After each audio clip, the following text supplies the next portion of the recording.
Hey, this time I'm going to go over the world management LogiX nodes which exist. There may be some components involved as well, but they're sort of the same thing in that they can open worlds and focus worlds, so you can kind of make sort of world transitions or portals between worlds and things like that.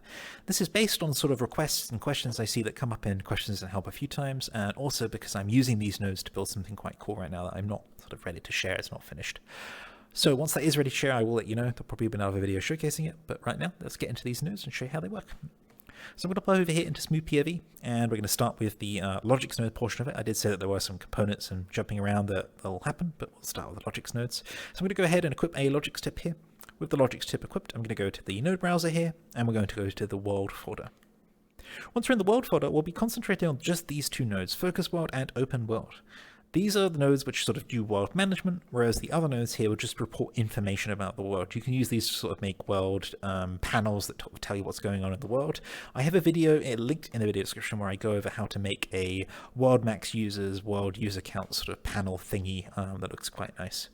I'll put, like I said, that's in the video description, but we won't be doing any of these other ones. They just have like a string output which has a lot of information about sort of what the world does, etc. So feel free to play with those, but we'll be focusing on FocusWorld and OpenWorld. I'm going to start with OpenWorld. We will go back to Focus a little bit later though. So I'm going to go ahead and select OpenWorld and spawn it in the world. There'll be lots of references to world in this video. I apologize, sometimes things get to a world soup. So let's go ahead, let's go over the inputs and outputs. I always like to start that way. So the first input is an impulse, which will open or start the opening process at least. We can go ahead and pull out a display node for that. So I'm going to go, well, in this case, an input node. So I'm going to go ahead and put my tip of the LogiX tip in, hold trigger to pull out a ribbon, and then push secondary, and there we go. That allows me to trigger the world opening process a little bit later. Beneath that is URL. This will take a URL for I believe a session or a world URL. There's various different types of URLs, and I believe most will work in the OpenWorld node. Beneath that there is, we'll actually cover that one in a moment. Beneath that is a WorldLink. WorldLink is a component, hence the mention that there'll be components involved as well that you can link in. Using the component can sometimes sort of bypass some of the technicalities of this node and make things a little bit faster. You can also use a WorldLink component with another component which will make a portal for you that you can go between worlds with a lot easier. But you know, it's optional. You can either use the URI or you can use a WorldLink, but you don't need to use both. Beneath that is the relation. Now, I did think I knew what this did. What I did there, by the way, is I pulled out a ribbon with primary, I pushed secondary, exactly like that pulse node. I did think I knew what these did, but it turns out that they don't appear to be doing that much. I'm not sure if this is an old feature or I'm just misunderstanding it, but I couldn't get any difference between independent, nest, and replace. Replace does sound dangerous, though, so I usually just leave this on independent because it sounds like the best of all the cases. I apologize that I don't really know what this one does. I couldn't observe any differences when I'm doing my research for this video. If someone does know what they do, please do let me know. I'll be happy to pin your comment there. But for now, I'm just going to leave it on independent. I do wish I knew more about that one, but I can't find any information about it. So beneath that is a bunch of Boolean inputs. These change sort of how the world loads, what the world visibility is. We'll go over each in turn. So get existing is very important. What that'll do is it'll get an existing copy of the world. So for example here, if I were to set up an open world node to open desert meeting space, which is where I currently am, and get existing was set to false, it would open another copy of desert meeting space. It would have two copies open. Or if it was get existing was set, it would try and first of all find any existing copy of that world that you had access to. I'm not sure if that'll search through active sessions. It's more sort of if it can find one that you've already opened and stuff like that, it won't, you know, open a second copy. Beneath that is the loading indicator. When this is set to false, it won't show that loading indicator. So when you join into a world, you usually see like messages that are in front of you and that white text that sort of says, you know, loading, syncing, loading, downloading, all sorts of stuff like that. If you set that to false, that won't appear. You can see this most evidently in the MTC, the Metaverse Training Center. The portal that is within the rooms there that takes you to other Metaverse Training Center worlds, that doesn't have the loading indicator when it opens other worlds. It just takes you there magically with a nice animation. That's how that works. It uses that loading indicator set to false. I'll show you that one in a bit as well. Beneath that is autofocus. Autofocus, when that's set to true, it will automatically focus the world, as in it will, once the world's finished uploading, it will go ahead and focus that world to you. You can think of autofocus being set to true and loading indicator being set to true as the equivalent of what happens when you use a world orb. Now, I do have a video on world orbs and world browsing in general, so if you're unsure about that one, there's a link in the description to go over that one too. Beneath that is make private if this is set to true, or make the world private if it's set to false. It will honor the sort of default settings there. I say that because if you're set to invisible, then I think it'll still make the world private. I always like to specify that if I want a private world, I'll set it to make private true. You can plug that into any sort of UI, etc., and make it kind of the user's decision. It's up to you. So that's the inputs. On the output side, we have, first of all, we have 4. It's quite a lot of outputs of impulses. They each do a different thing, and I'll go over on each one in turn. I'll also be pulling out a display node for each. So the top one here is on open start. So I put my ribbon in, hold primary, and then secondary, we get a visibility node for it, a display node even. That happens when the world opening process starts. So just when you hit pulse here, you'll get an output here. Next is on open done. On open done will fire when the open process is complete, but not the world isn't loaded. It's when there's a world that exists, there's a network connection, you can go there, etc. It's just not finished, it's not ready. Because the next one here is on world ready, and that means the world is ready, it's kind of finished loading, you can go in there seamlessly. And I'll show you that in a moment as well, it's seamless world transition. So I'll put out a note for that one. And then the last one here is on open fail. This will happen if you don't have access to a world, if the world's set to private, if the world's set to, a certain user count and you don't have access, or the world doesn't exist, it'll pulse that and let you know. Beneath that is the session URL. Session URL is the URL of the session that was created by the OpenWorld node. If it's get existing is true, it'll probably output a existing session URL. It's up to you, whichever way you want to use it. And then beneath that is the session ID. That's the non-URL version of the session URL. You can kind of use those sort of independently these days. There's lots of sort of different ways, like I said, of getting the session URL. You can even see it here. There's world session ID, world session URL, world session web URL, world URL. Lots of different ways of sort of accessing the same information here. So that is the inputs and outputs. Let's actually show you how to use it in practice. So first thing we're going to need to do is get a world URL to put in here. The easiest way to do this is to use the world browser. So I'm going to turn to the left here a little bit. I'm going to turn on my private UI. I'm going to open up the dash, and I'm going to go to the worlds tab here. And I've got this world selected, but I'll just show you it from scratch here. So I've got Life on Mars selected here by Toshiba the Wolf. So thank you for this. I'm going to hit the big up arrow, big sort of circle up here, and I'm going to hit Get World Orb. This will get me a world orb, but we're not actually going to use the world orbs. Like I said, I've got a world browsing overview that goes over that sort of process in more detail. That's linked in the video description. We're going to use it to get the world URL. To do that, I'm going to swap to the developer tooltip here. I'm going to aim at the world orb and hit secondary, which will start inspecting it. And then I'm going to hit open inspector. Once open inspector is done, you'll see that we've got an inspector for the world orb. And right here, you'll see URL and then Neos rec and then their username, Toshiba Wolf, that's actually the user ID, and then a record URL, which is just r dash and then a bunch of numbers and letters. That is the world URL that we need. So we need to put this into our LogiX. Easiest way to do this is to swap back to the LogiX tip here, and then go to the node browser, go to input, go to string, spawn in a string node, and then to just copy it directly. To do that, we can go ahead and focus our laser on the Neos rec portion of this, hold grab, you'll see that we get the whole URL on our hand here, and then we can drop it into the input screen here. Then we can just connect these two up. Let's actually move this up a little bit so it's in line. I know that this is red or a string, and so it doesn't look like it can connect to a URI, but these will actually automatically cast. So if I put the tip in, I can link it across and let go, and there you go. You'll see that we've got a red to gray cast node here, which is changing the string into a URI, and it's entered there.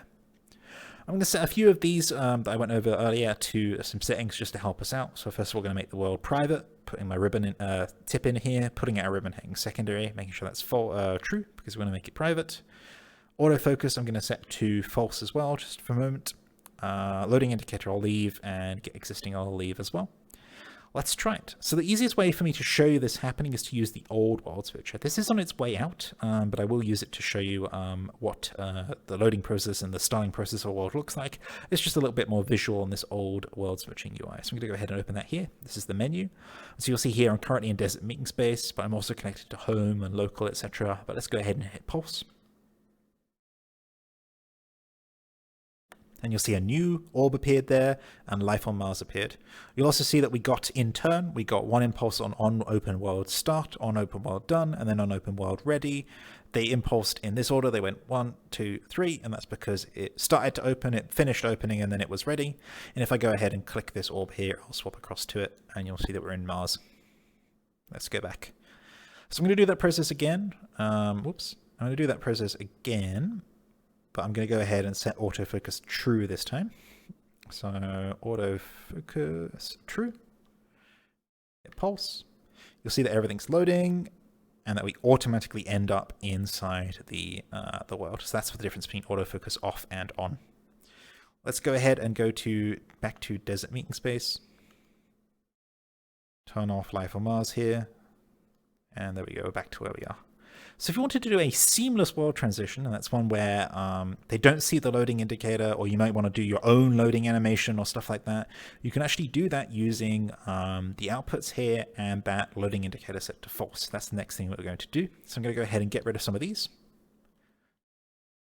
And what we're going to go do here is we're going to hook up a few nodes here. So I'm going to go to flow, Boolean latch here. I'm going to put that next to here. What we're going to do is hook up on open start to the set of the Boolean latch, and on world ready to the reset. And so what this will give you is an output here, which is if the world is loading or not. So whilst this is true, it's loading, and you can maybe do like a space effect, etc., you know, warp speed or whatever. And then when it's set to false again, you can turn that effect off. Then I'm going to go ahead and set autofocus here back to false, and I'm going to set loading indicator to false. And then coming out of the Boolean latch here, I want to do, actually, will that work? I'm not sure. We might have an issue here with the data coming out here, but we'll try it. We're going to do a world, FocusWorld, which is the next node I wanted to talk about. Sorry, they're all just coming at once now. FocusWorld here, you'll see takes an input which says focus. It takes a URL, and it takes a close current. We're going to set close current to false here. If you set that to true, it means it will close the world that you're currently in when you focus that new world. So that's useful if you want to do a world transfer where you're not in the previous world. We get that feedback a lot from sort of people from other VR platforms, that when they change worlds, they want the previous world to close. I don't want that to happen, but if you do want that to happen, you could set up some UI here where this Boolean here is set to true. So what we want to do here is we want to focus the world. So actually do that on the on reset here, and we can plug in the session URL into here. And what this means is we should be able to get our loading effect coming out here. I'm actually building a loading effect, but you can, you know, hook up visibility of a particle system or something to that Boolean latch, and we should focus into the world once it's ready. Let's go ahead and hit it. So a lot of things going to happen here, so I will go over what's going to happen, but then you'll see it. We're going to hit pulse here. It's going to open up the life on Mars. It's going to open it with no loading indicator. It's going to open it without autofocus, and it's going to go into the Boolean latch. It's going to set that to true so we can trigger a particle effect or whatever. When the world is ready, which this impulse will fire, it will reset the Boolean latch. When the reset of the Boolean latch happens, we'll then go ahead and focus that world. Like I said, we may have some issues here based on timing. We'll see what happens. I can always adjust if need be. Let's go ahead and take a look. Pulse. So we've got that loading effect, and then true, and we're in there. So there was no loading indicator there. There was no loading bar. There was no checkerboard textures. It took me straight into life on Mars without any sort of indication that I was loading, except for that little lag hitch. And that one we can't get around because that's just, you know, the engine loading those new assets and rendering those new assets for you. So now we're in life on Mars. So I'm going to go ahead and hop back by closing it. And you'll see that we're back to exactly where we were. So that's the OpenWorld and FocusWorld node for you. I did say that I was going to go over some of the components, so I am going to do this. I know that the video is getting long a little bit, so I will add chapters to this video where we talk about each of them in turn. So we're now going to go on to the WorldLink component. The reason why I'll show you this one is simply because it can be plugged into there. I don't really recommend it. It's kind of easy enough to put the URL of the world in there, but you can use the WorldLink if need be. But the WorldLink also lets us use the character teleporter, or character portal. I can't remember the exact component name. I know where it is, so we'll go there just shortly. So for that, I'm going to go ahead and switch to a developer tooltip. I'm going to turn to some empty space in the world. I'm going to go ahead and go to create new empty object. Once I've got the empty object created, I'm going to go to attach component. And then I'm going to go to world and then WorldLink. Inside WorldLink, you'll see that there is a URL bar. I can go ahead and grab this and put this URL in. And then I've got a WorldLink that works. You'll see it has the same world relation settings here. Again, I'm going to leave this as independent. I couldn't find any difference on it when I was playing around. I'm sure Fruix or someone else that does know will comment on this video and tell me what those do. I apologize that I don't know. But I'm going to go ahead, switch to the LogiX tip here, grab WorldLink, spawn it in the world here. And I'm going to go ahead and delete the URL input that we've got here. Delete that cast node. Delete this. Looks like we can also delete autofocus because that's set to false there. Autofocus is that one. And then we can plug this WorldLink straight in. So now you'll see if you hit pulse here, same thing happens, and we're back in Life on Mars, but we use a WorldLink instead. Like I said, it's just an alternative route. It means you don't need to put in the URL manually through LogiX. These days, that sort of path doesn't really matter which one you pick. You can pick which one you feel comfortable with. So let's go ahead and hop back to Desert Meeting Space just briefly for the last part about this, which is the other component here, which lets you use the WorldLink, and you will need a WorldLink for this case, to make a portal which you can walk through and go to that world. So here on the empty object, I'm going to go to attach component. I'm going to go to, I think it's in world. Yes, here it is. CharacterColliderWorldLink. So this CharacterColliderWorldLink will open this WorldLink when I touch a character collider which is on this empty object. So I'm going to add one in just a moment. Let's go ahead and go to WorldLink, drop it in, and then you'll see that there's some options here on CharacterColliderWorldLink. You'll see open on contact start, open on contact stay, and open on contact end. This is similar to the Collider series, so I'll put a link in the video description to that one as well. Lots of links for this one. Start is when you start colliding it, as in the moment you hit it. Stay is when you continue hitting it, and end is when you stop hitting it. I wouldn't advise using stay for anything. I also don't advise using stay for colliders if you can avoid it. We'll just leave it on start here. And then we just need a character collider that you can walk into. So let's go ahead and add one. I'm going to go to attach component, physics, colliders, box collider. There's a nice box collider. I think it has to be trigger, or it might have to be a character collider. We'll double check this. So here, it's a trigger. I'm going to go ahead and walk into it. And there you go. You'll see that the loading indicator has opened, and we are loading into that world.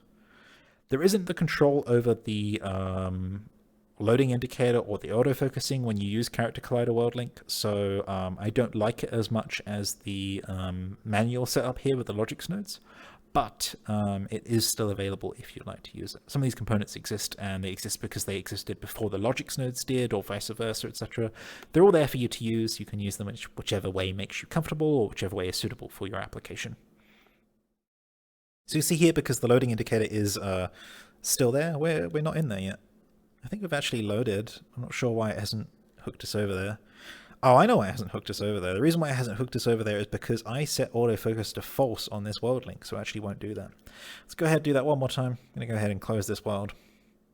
I'll set autofocus here to true, and then we'll go ahead and walk through this again. There we go, that's what I was looking for. And you'll see now I'm in the world.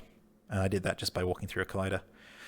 That's it for you. That doesn't work out in practice the same as you might think or you might see within VR chat. For example, when you walk into these, or you have one of these in the world, however shape you do it, etc., what you'll basically see is a bunch of ghosted out users who have touched the collider, sort of piled on top of each other as they all walk through.